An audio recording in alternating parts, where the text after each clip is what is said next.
There is a concept in game theory known as a perverse incentive.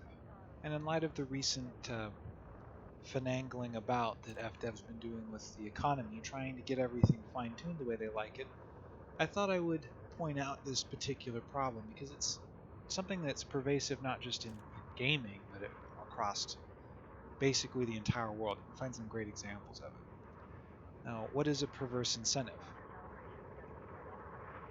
It's basically just any incentive that's placed into a game or structure that has an undesirable result, contrary to the intentions of its designers. The go-to term is the Cobra Effect. Essentially, back in the day, and I think it was, let's see, here it is. The British government once offered a bounty for dead cobras with the intent of decreasing the wild cobra population.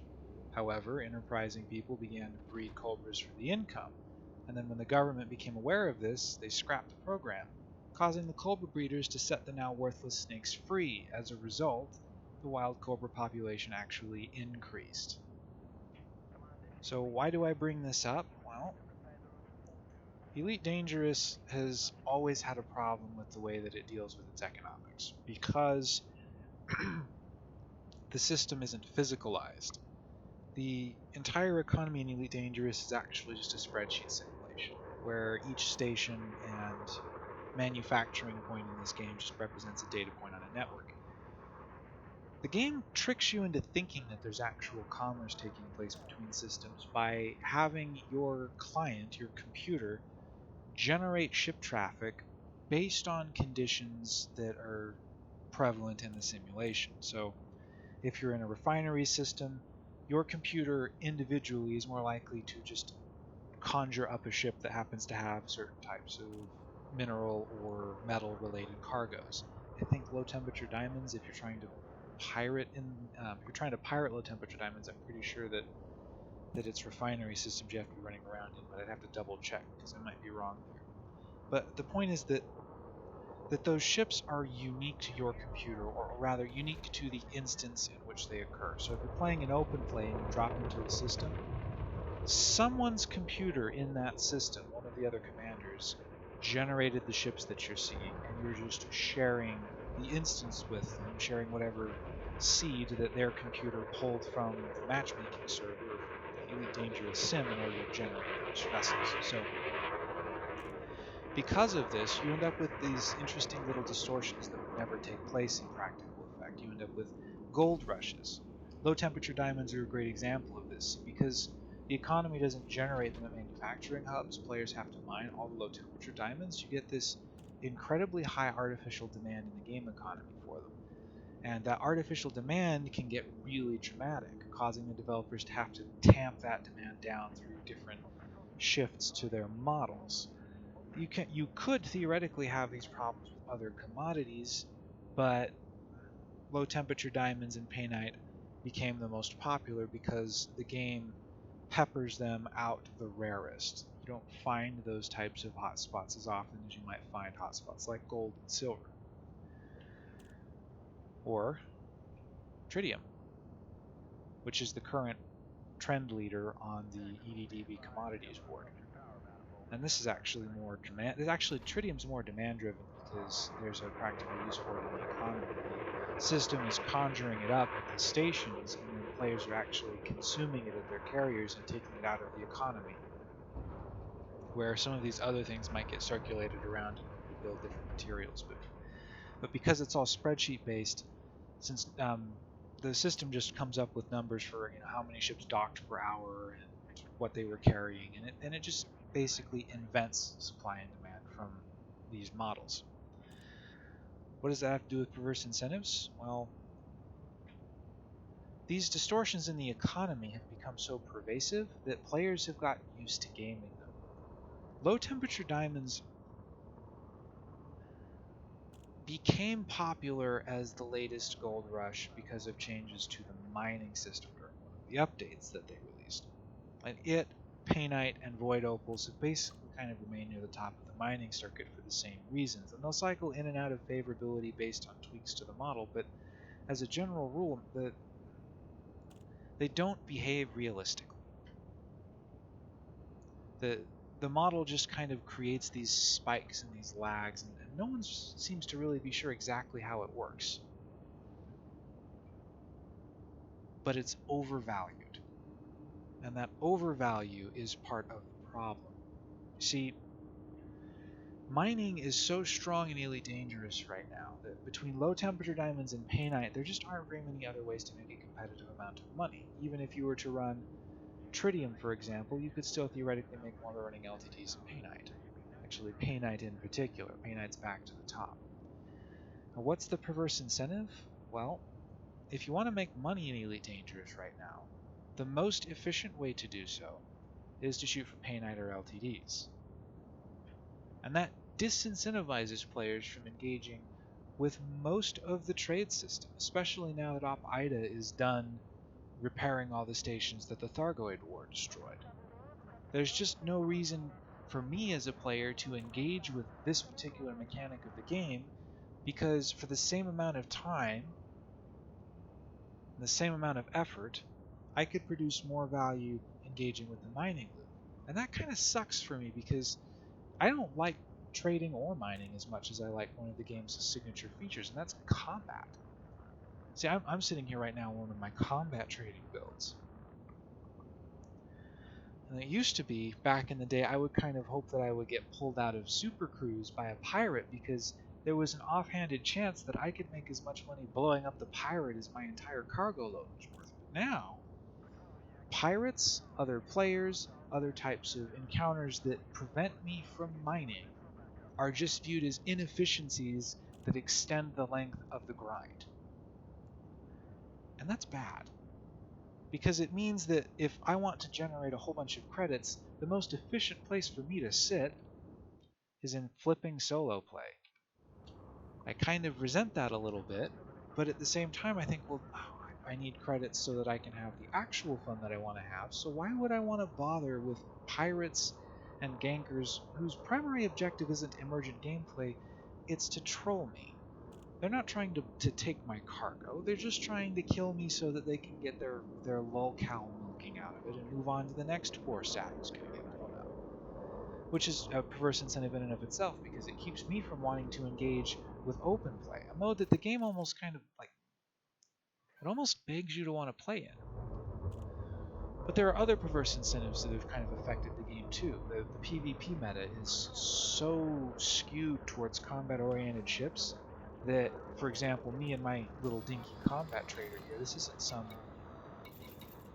is a build that I threw together out of other engineering parts that I had lying around. But I've slapped enough shield boosters on this thing to give it enough power to do the one thing it needs to do if I get pulled by a ganker. Jump out system.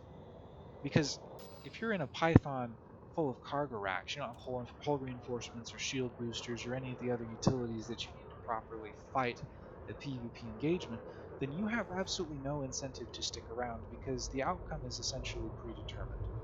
Unless you're in a ship that has been built, kitted, and fitted specifically for combat, you are going to lose. You aren't going to beat the Fer-de-Lance and the Snowcrest, or Chieftain, or Anaconda, or any of the other ships, because you don't have hull hardness or raw shield strength to make this work. In part because you can't build a good trader and a good combat ship at the same time. The role focuses are too great. In order to fit enough cargo on this thing to be worth my time, I had to undersize the shield generator a little bit. But not dramatically either. I think this is, what do we got here?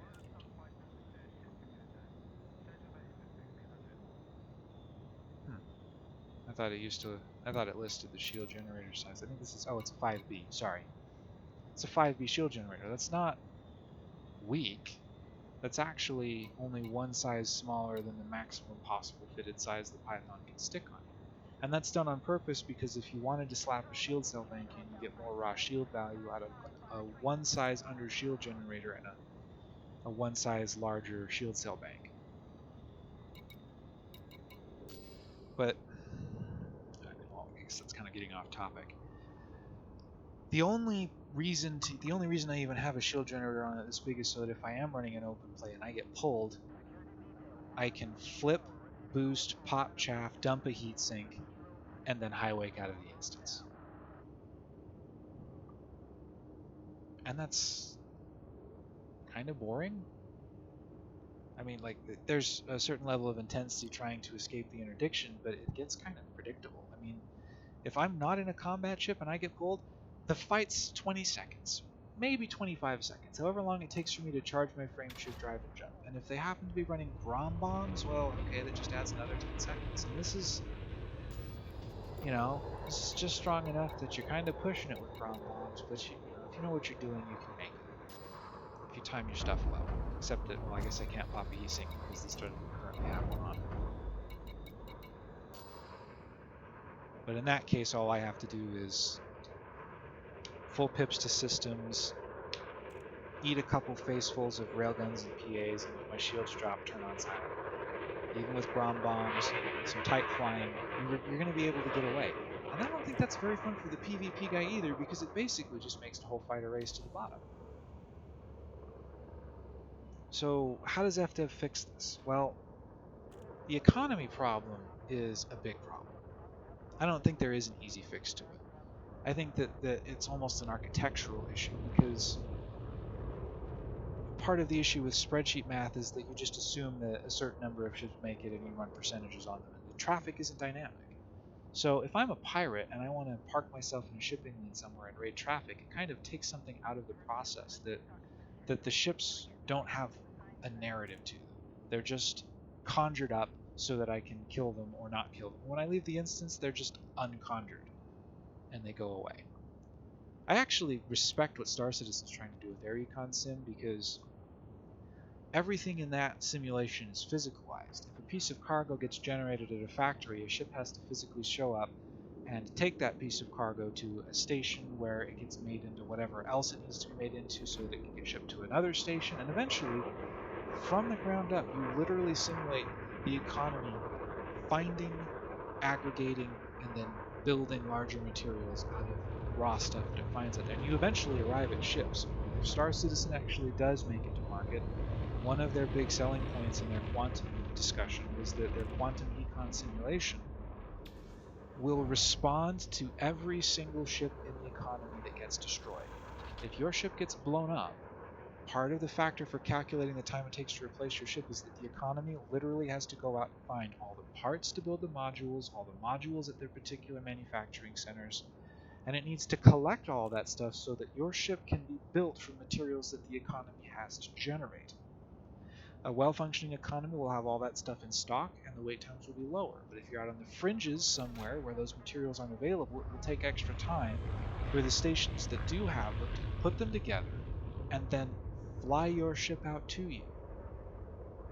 And that creates opportunities for piracy, opportunities for organic immersion gameplay, opportunities for a much more dynamic simulation that is more responsive to player input, but that crucially is still being operated predominantly by NPCs who themselves are risk actors working in a greater system. And yeah, there's a lot of big, stupid words in that sentence. And the more I talk about it, the more I realize that I might be taking this just a little bit too far. But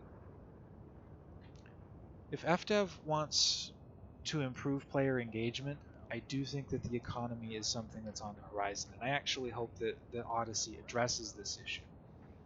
I've heard rumors among some of my friends that dedicated servers might need to be a requirement in order to make all of this work, and that FDev could be pursuing them. I don't know that for a fact, but I hope it's true, because dedicated servers, assuming that the game's architecture is appropriately adjusted to use them well, could greatly reduce some of the distortions in the economy by allowing the game to operate on a single instance. With the current netcode, a single instance gameplay that runs solo only wouldn't deal with the issue, because a lot of these systems don't have, aside from the spreadsheet calculations, the traffic can't be simulated, because to do so would require a server somewhere to be controlling and managing the traffic. Dedicated servers would open up the door to Elite Dangerous being able to do a lot more detailed economic simulations that take account for ship traffic, where you could feasibly follow a cargo ship around from system to system. And that would be flippin' awesome. I would love that.